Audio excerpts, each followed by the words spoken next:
What's up, everybody? This is the Jedi. Just a quick one for you, because this just makes my heart dance just a little bit. As you guys know, during the campaign cycle, I could not stand this Ramaswamy person. The sight of him broke me out in hives. I had to be airlifted no less than 3 times by a trauma team after just even seeing an interview of this guy. Could not stand him. And he represents this immigrant type that comes here and thinks they're white and therefore jumps on the bandwagon of speaking like white people towards black people. A few years ago, they had another Republican candidate whose name I can't remember because I'm sure he made me vomit as well. It was the same idea. You know, he was from India. He was running as a Republican. But then now it was this dude. And so he literally thought he was going to be president. He's the most annoying human being I think I've ever been exposed to in my life. The most annoying. And his wife is no darling either. Let us just understand. And he found out, he got his first kick in the ass in the primaries when he was completely rejected, you know. And then he tried to cover up with language, you know, as if, you know, I guess the voters just weren't ready for my message or some other nonsense. No, they didn't vote for your ass because you ain't white. That's why. But there he was at all the white rallies trying to talk like he's a white person and all the nonsense. He really thinks that. I'm over it. Now, he's in technology or something. I can't remember what his actual business is. I know he's you know, a millionaire. And then he was going to be a part of this new department that they have put together for this administration called Dodge. It's an acronym. The Department of Government. Wait, y'all, my ear. The Department of Government something. I don't remember it. Nobody cares. It doesn't matter. Anyway, but they haven't even got started, and he is now out. They have kicked his ass to the curb, which is so rejoiceful for me because now at least for the next 4 years, I'm going to be mad enough and throwing things at the TV enough. At least I won't have to be seeing and hearing his face or hearing his mouth. Cannot stand this dude, and apparently they can't either. But I have a deeper message that I'm bringing with this. It's not just about my gloating at his failed moment, but I do have something of substance that I want to extract from this piece. So let us go through this now, and I will lay out to you what it is I'm trying to present. Here we go. Vivek Ramaswamy. Man, you got to love his hair. No longer a part of the administration. I love it. I'm laughing because, I mean, already, man. All right. Put him up full mask. Let me give you the background. Basically, according to the reports, he's irritating. Now, before I go on, I want to say this. A little bit more background, because, you know, after he ran for president and then he wasn't going to be the nominee, which I could have told him that before he even signed the documents to run. But ever since then, he has done everything to try, but practically suck the leather off of Donald Trump's heel to be a part of the administration or get some kind of position up in the administration. You know, even in this picture, there he was caking for Donald Trump at some event or something. Just a pathetic person, a pathetic human being. Pathetic. Pathetic. So, let's go on. A Republican strategist told Politico on Monday that everyone wants Ramaswamy out of Mar-a-Lago and Washington, D.C., as the Trump surrogate announced his departure from the Department of Government Efficiency, known as DOGE. Okay, the Department of Government Efficiency. There it is. That's what that acronym stands for. It was announced on Monday that Ramaswamy will be leaving his position as co-head of the DOGE Advisory Commission and reportedly seeking to run as governor of Ohio instead. Now, think about that. This is what a desperate heel he is. You see, I never understand. I do and I don't. I'm being somewhat rhetorical. But you run for president and you fail. Mind you, he's already a successful business person. And there's some question about that even because he's shady and there's some things. And I know he was in, it was either medical instruments or medical supplies. I don't remember.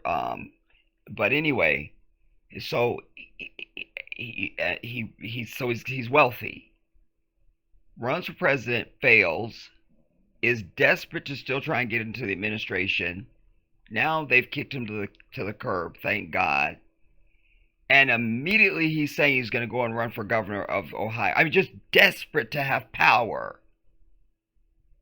Desperate to have power. That alone should be why nobody should ever vote for him. Or anyone else, quite frankly, that's that desperately seeking power. So desperately, you understand. So, just they kick you to the curb and you're immediately announcing you're going to run for governor instead. And is he saying that?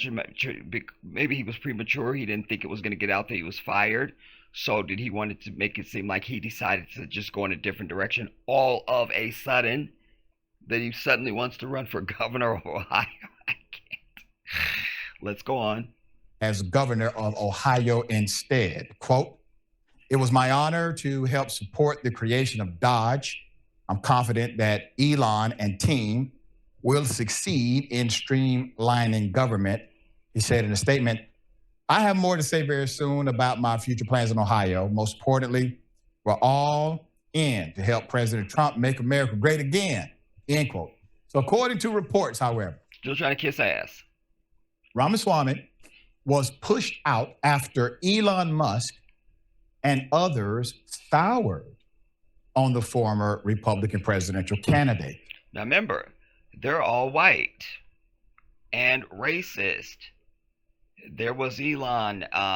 There's the big firestorm now in the media. Even is this Hitler salute that he was giving at one of the inaugural events. I mean, it's disgusting, dude. Remember, Barack Obama couldn't even mention that he was a black man, even while he existed and breathed. You see, he couldn't even mention that he was a black man. I remind you that after the murder by the Zionist fat lard ass named George Zimmerman, that's one of the reasons why he got off, because he's a Zionist.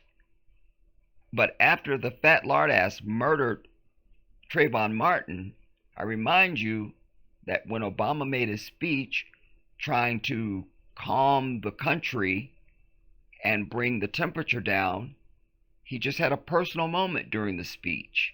He just kind of paused and thought about it and said, if I had a son, he'd look like Trayvon. It was very tender, very loving, appropriate. It was personal and reflective. It was beautiful. But any of those adjectives that I just gave is all the reasons why white people hate anything. You understand? So their heads rolled off when he said that. Like, if he had a son, what would his son look like? But these are the same people now that can make Hitler salutes, and you can have 34 convicted felons and you can still be president and be signing executive orders and being inaugurated and all of it. You see? And then for all the bootlicking Negroes that were the dumbass Negroes that claim they Republicans that were out there caking for him and everything. Not a single one of them was selected for a single cabinet position at all. I love it. I love it. I love it. I love it. I love it. So they soured of him because I guess he thought he was going to be accepted. I guess this was his ultimate being accepted by white people. You understand? Nah. Take your ass to the back of the line and sit down. Let's go on. Unnamed Republican strategist, close to advisors of President Donald Trump, told Politico that an unnamed strategist close to the advisors, because remember, white folks always throw the rock and hide their hand. You see, they don't want to be known. So, an unknown or unnamed, you see. Let's go on. President Donald Trump told Politico that Ramaswamy just burned through the bridges and he finally burned Elon. End quote. Everyone wants him out of Mar-a-Lago. Now, I don't know who everyone is. It's everybody. Out of D.C., the strategist claimed. Another person told Politico that while, quote, they wanted him out before he received backlash for backing foreign H-1B visa workers and claiming that American culture venerated mediocrity, they kicked him to the curb when that came out. Boom. And that is why the Jedi speaks. Because that is our morsel of gold that I want to bring to my people today. Now, remember, I always tell you, one of my biggest sources of frustration, anger, rage, homicidal feelings, you could just put the list, is that we never act on behalf of our people in any position of authority or power. Even if you're just a manager at McDonald's, a shift leader, goddamn. You understand? There's no attempt by black people to forward the culture, to put us first, to do anything for us. How many times have I bitched about the Congressional Black Caucus even?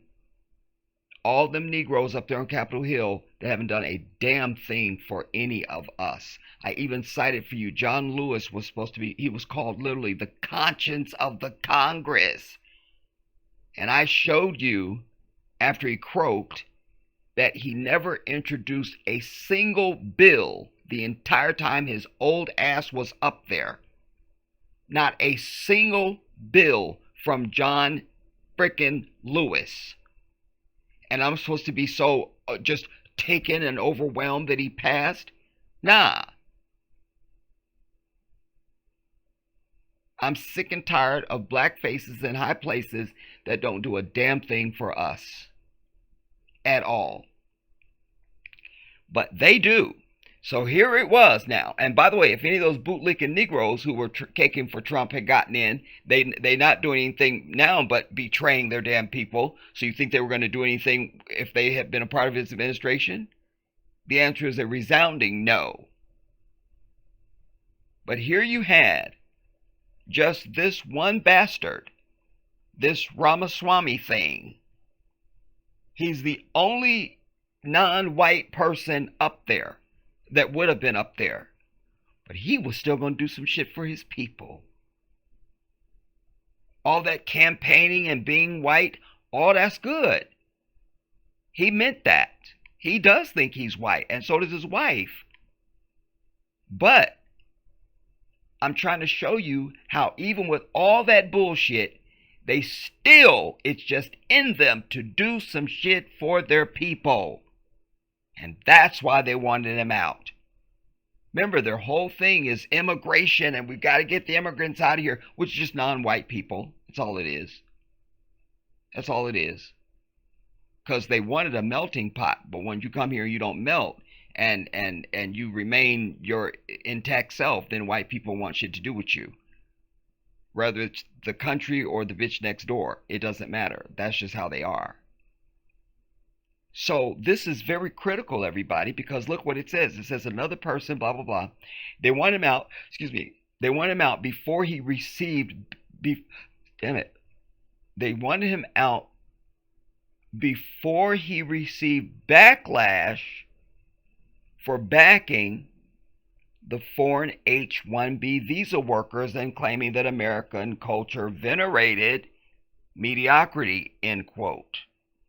What does that mean, Jedi? Well, I'm going to tell you. First of all, the H-1B visa is a non-immigrant visa, everybody. Hear this now. When the Jedi speaks, you learn. The H-1B visa is a non-immigrant visa, but it allows foreign workers to bring their bitch ass here for up to 6 years. Hear me now.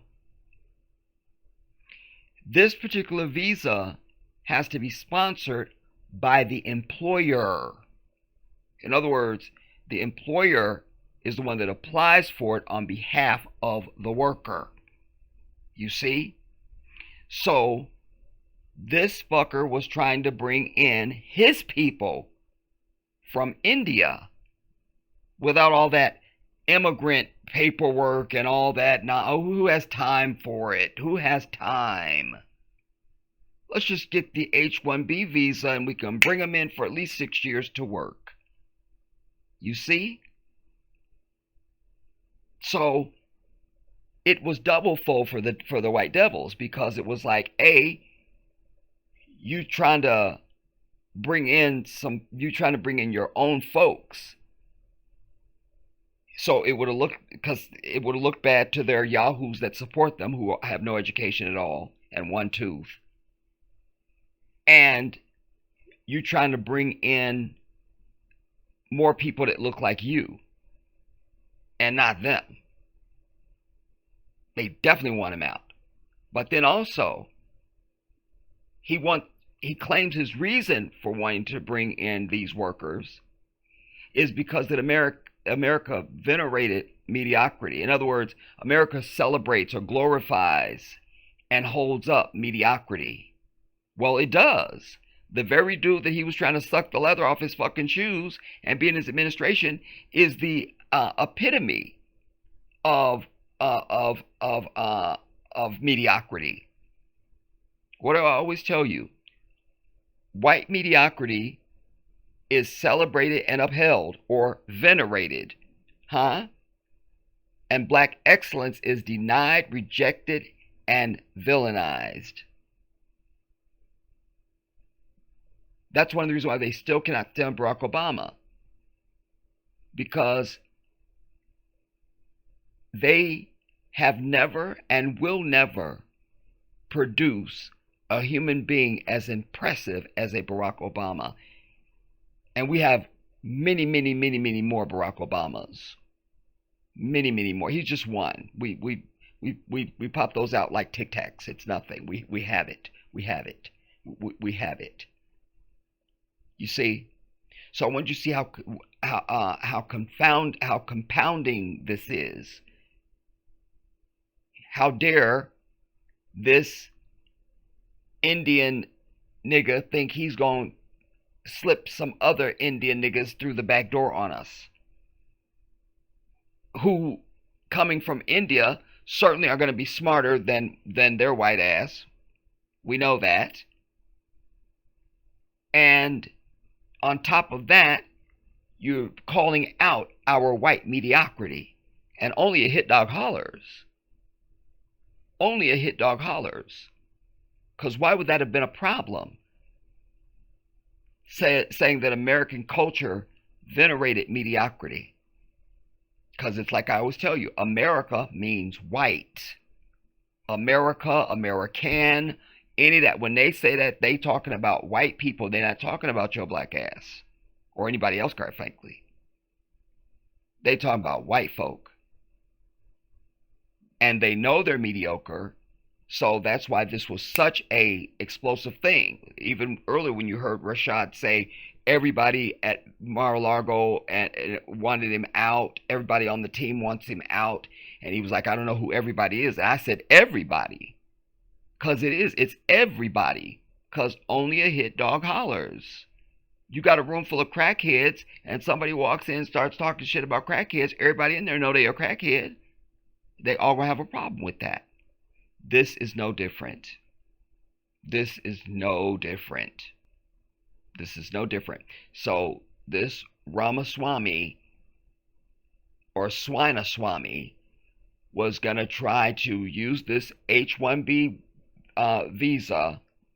But again, the language there, because it says he's backing the H-1B visa workers. Again, depending on the ignorance of the American public. So you just skip past the H-1B thing. Oh, you just want to support the workers. This is the workers. Nah, this is a specific visa. You understand? And therefore, those workers would be specific. This ain't so you can come work at McDonald's. You understand? So this was him trying to slip his folks in through the back door. It's exactly what it was. And insulting and calling out the truth about white folk and their mediocrity. Let's go on. They didn't kick Trump to the curb. All right, Ramaswamy mingled with Ohio Republicans at their inaugural ball here Sunday night, but he left conspicuously early, according to 3 attendees who were granted anonymity to share the details. It's something like the all in witness protection or something of the private event. His appearance struck these Republicans as unusually perfunctory for someone to launch a campaign for governor. Quote, he can't bother to spend more than 45 minutes with 1,400 of the most influential Republicans in Ohio, a GOP leader said in a statement, is next level arrogance. He should be thankful that we allowed his black ass up in here somewhere. You see, that's the translation. He can't bother to spend more than 45 minutes with 1,400 of the most influential Republicans in Ohio. That's your leading in, you see. And then they tell what I'm speculating. It's next level arrogance. Like we're so high and mighty, how dare he not be groveling at our ankles and be so lucky and thanking us that we allow him to be around us. Like, I just don't understand people who go into that world of whiteness and you not white and thinking somehow that that's going to be a cakewalk, or that's appropriate, or be surprised by anything. That it's you have to be a person without a soul. You have to be a person without a soul, completely. And he definitely is somebody without a soul. Even when he was running for president, at a couple of his rallies with these damn redneck yahoos, they were just so concerned what his faith is. Are you a Christian? And a lot of them, of course, they use some other reason other than they just don't like your non-white ass. They always got some bullshit that they give you as a substitute. That's not the truth. So a lot of them were saying they couldn't vote for him because he wasn't a Christian. As if they are. You understand? I mean, I can't. But he was claiming that I can't remember. It was so disgusting because anything he says, like I say, all I hear is white noise and I break out in hives and I have to be airlifted to a trauma center. So I can't tell you what he said. But there he is with the high level and next level arrogance and all of it. Said in a statement, is next level arrogance. What? Ramaswamy, I really do hope that you're understanding what's happening to you. He don't. You leave an event early and the Republicans call you next level arrogant. Trump can skip an event. All right. And that will not be said about him. Trump can leave a busload of people that he took from one city to the next. The bus leaves them there. They have no way to get home. He don't give a damn. He doesn't even say anything about it. No one says a word. But you. And that actually happened, everybody. During the campaign, there was a couple of events that he had where they were somewhere like out in the middle of nowhere, and they had bused people to the location, and literally the bus left without people. And like, you can go look at it online. It's a real thing. Like, you know, that's one of the many, many, many reasons why I still hold that he did not win, that it was the Elon Musk Starlink technology that they used to heist this election. Because remember, no Republican has won the popular vote since Reagan. Republicans only win with the electoral vote. That's it. They don't win the popular vote. So if the Electoral College didn't exist, you'd never have another Republican president ever. Because everybody knows they're just the party of ass hurt out of the closet hateful white people. You understand? They're just the out of the closet ones, and that's their party. And everyone knows it. But he wins the popular vote and all of the battleground states? Nah. But that aside, that bus thing that Rashad was just citing, that wasn't just like an example. That was a real thing. It happened more than once. Let's go on. That they have no way to get home. He don't give a damn. He doesn't even say anything about it. No one says a word. But you, sir, you know what I think happened, Ramaswamy? I think you thought you could actually push an agenda. And I say that agenda was to get his people here, more of his people here. I believe that there's a portion of you, not the majority of you, but a small bit of you. You actually believe in a couple of things. You wanted to push some things. You wanted to get something done. And when you attempted to do so, you were, well, not part of the family anymore. They easily let you go. I mean, quick, fast, in a hurry. Right. Ex-classmate mocks the Trump advisor for getting himself quickly banished. Here it is. You went to school with him. I did. Your thoughts on that? I did. One of the most fun stories of this political news cycle. Vivek's going back to Ohio, where he's from, to make the through line clear here, from Ohio to Ohio. It's funny, right? The thing that made him persona non grata in Trump world was what he tweeted over the holidays. He had this massive treatise on the H-1B visa and how we need to get immigrants from India and from China. See there? This is important, how this guy is describing it. Let's hear that again, and I'll break it down for us. It's funny, right? The thing that made him persona non grata in Trump world was what he tweeted over the holidays. Tweeted over the holidays, he tweeted. Go on. He had this massive treatise on the H-1B visa and how we need to get immigrants. A massive treatise on the H-1B visa and how we have to what? Go on. From India and from China to compete. From India and China to compete, as if it's just this whole, it's just interesting. No. This was him trying to slide his damn people in the back door. And so this tweet and this big treatise about the H-1B visa over the holidays, he was announcing it to his people. Look, I'm doing it. You see what I'm saying? That's what it was about. That's what it was about. We'll just take it back and hear it. Was what he tweeted over the holidays. He had this massive treatise on the H-1B visa and how we need to get immigrants from India and from China to compete because American culture is essentially soft. And we know he didn't mean the China thing because he's literally trying to be in the administration of a guy who talks shit about China 24 hours a day. China. You see.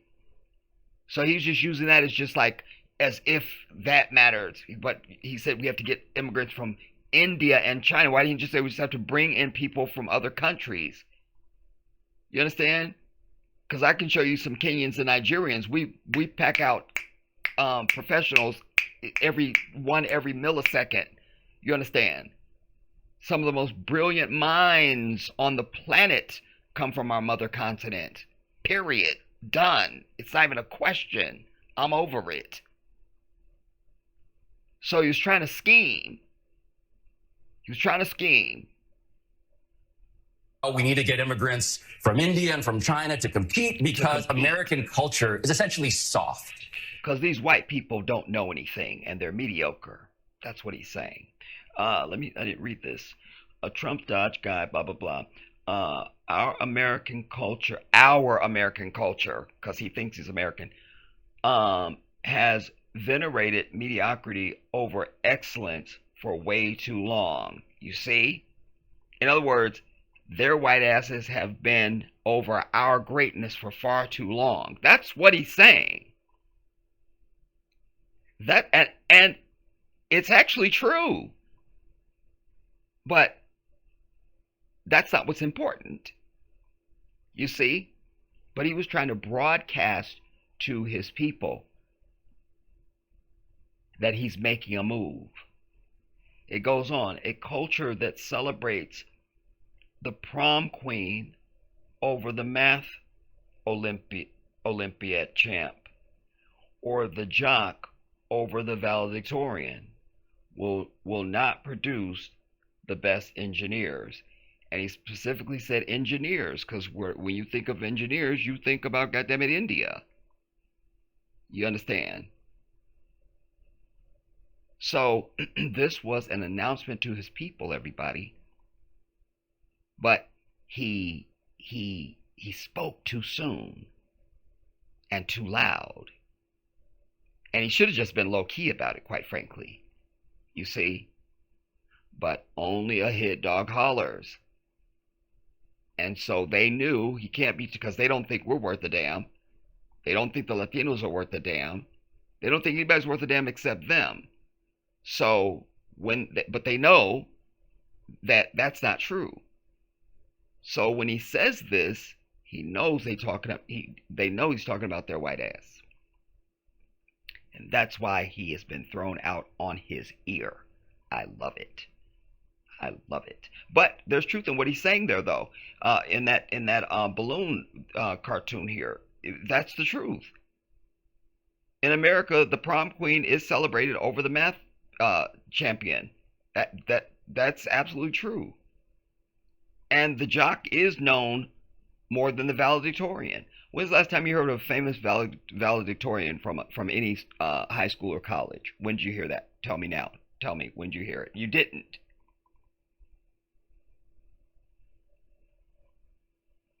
You always know who played for what school and, was the number one quarterback at this or that. And, you never hear about the valedictorian.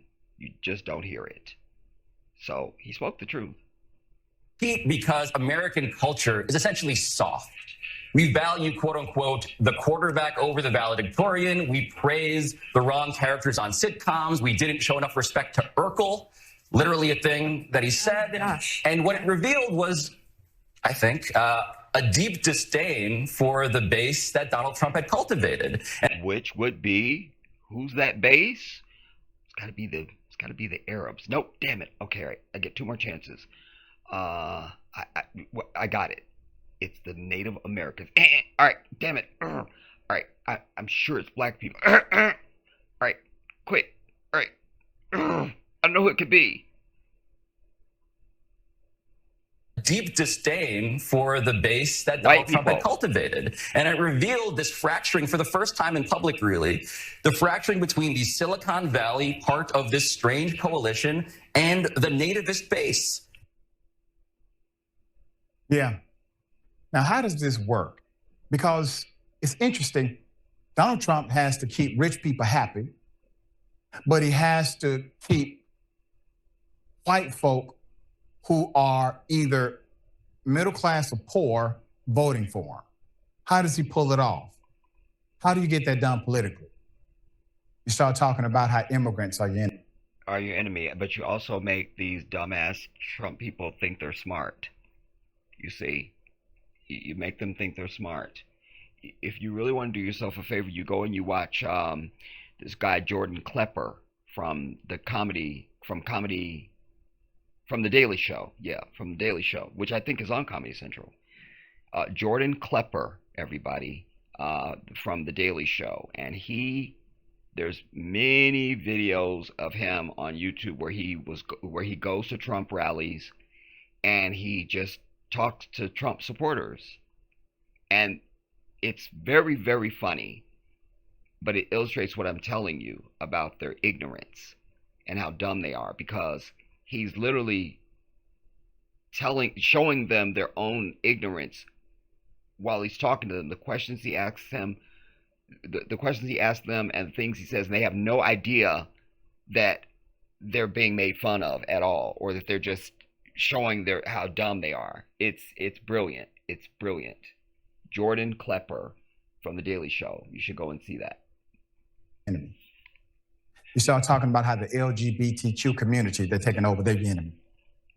You start talking about how everyone else is your enemy, and all of a sudden, no longer are you paying attention to your own interests. So now you have a group of individuals. But you see, that's also dangerous right there too, everybody. Again, why the Jedi speaks. There's a lot coming at you in this. There's a lot coming at you. It's one of the reasons why I always say you got to be the captain of your vessel. You got to stand at your gate. You got to filter everything that comes through. Even what he just said right there was dangerous. It was propagandistic. It's insulting, and it's also upsetting. It's a few things for me, quite frankly. But you see how he said, the examples that he used, he said, then they start telling you, immigrants are your enemy. Okay, that's valid. But then why you got to bring up gay people? There's no equivalent between the immigrant and their struggle and fucking gay people. There just is not, damn it. There just isn't. And one thing I'm glad about is that in his inaugural speech, I appreciate that this orange puff literally said it's going to be the official policy of the United States that the United States government will only recognize two genders in this bitch, and that's male and female, period. But I'm just trying to say, it's become now, and I don't know if Rashad is just now a victim also, because he can be a victim, even though he's an intelligent man and all that, and he's a reporter and all that. That doesn't mean anything. There's a certain indoctrination that you grow up with and assume if you're not vigilant in this country. So to say that is just like, nah. You understand? Like, I don't even recognize that as a suffering group, the way that they try to present it. You know, there's millions of immigrants that have come here. There's millions of immigrants that are here and coming here. And then, you know, the big thing with the border now and all the last political cycle, it was all about the border, and it's a border, and you know, there's millions of them coming in, all that. This isn't the same thing as somebody trying to figure out what their sexual preference is. So just give me a break. But again, that was slipped in. So it becomes attached to your psyche subconsciously.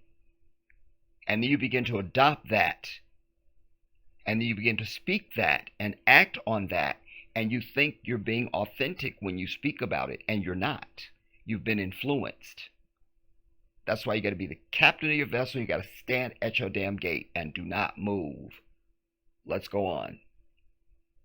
You start talking about how everyone else is your enemy, and all of a sudden, no longer are you paying attention to your own interests. So now you have a group of individuals, an entire demographic of human beings who are voting against their self-interest because they're being taught to hate. Right. They're being indoctrinated toward bigotry. Well, no. Yes and no. He's right, but white people have always done that, though. They've always done that. This isn't new, so it's not just assigned to Trump.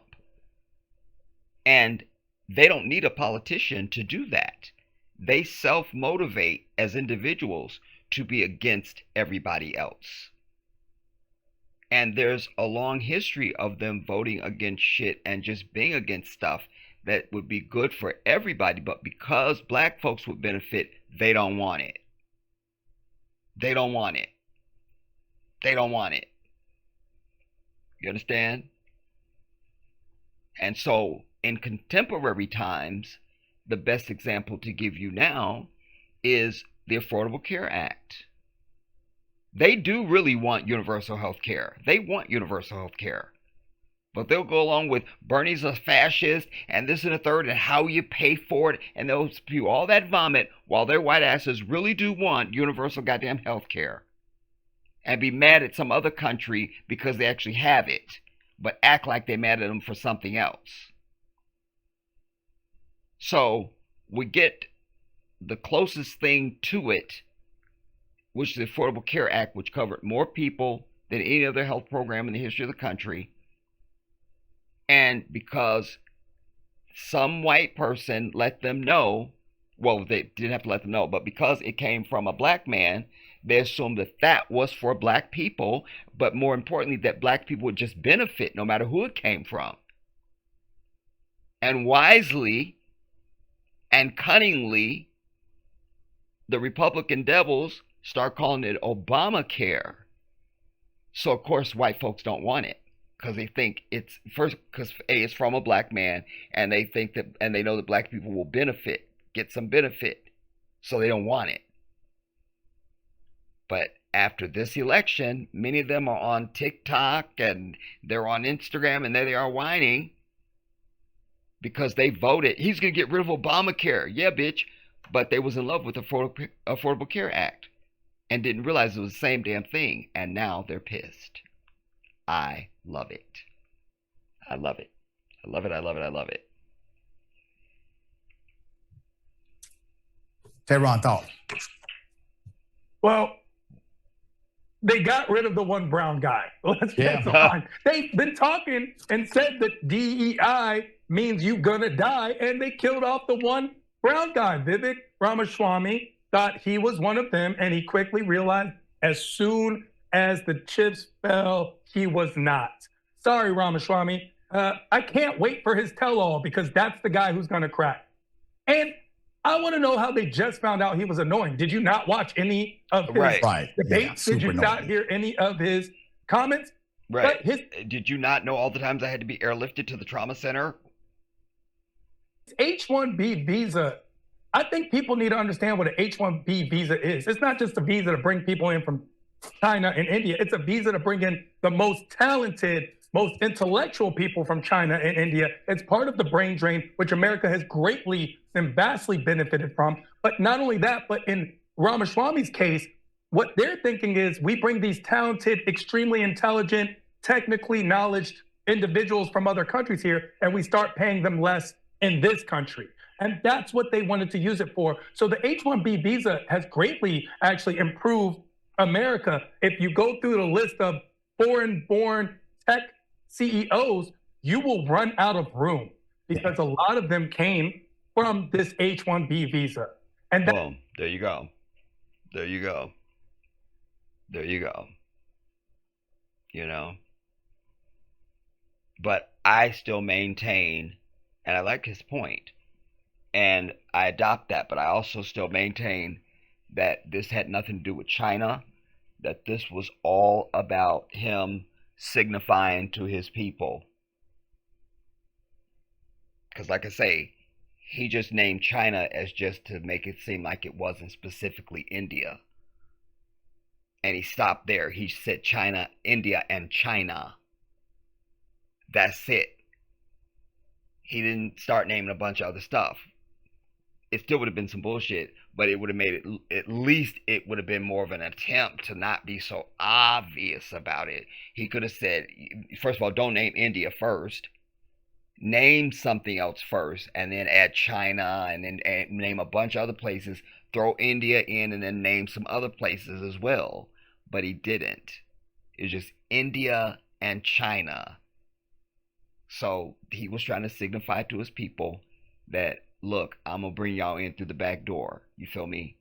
And he would still be up there bitching about immigration. I'm sure he would have still had shit to talk about, how Kamala didn't take care of the border and all that, while he's bringing his own people in through this damn H-1B visa. You see what I'm saying? Oh my God. Anyways, I don't want this to be long, you guys. I just knew that I wanted to hit you with that knowledge, and that this would be something that would be enriching. And so I don't want to take too much time, but I will be back. I'll just say I'll see you soon. I love you all. Thank you for watching. If you've not subscribed to the Jedi, join our family. Don't forget to thumbs up the video, everybody, so that we can catch the algorithm. And I will love any of your comments as well. I'll see you soon. This is the Jedi.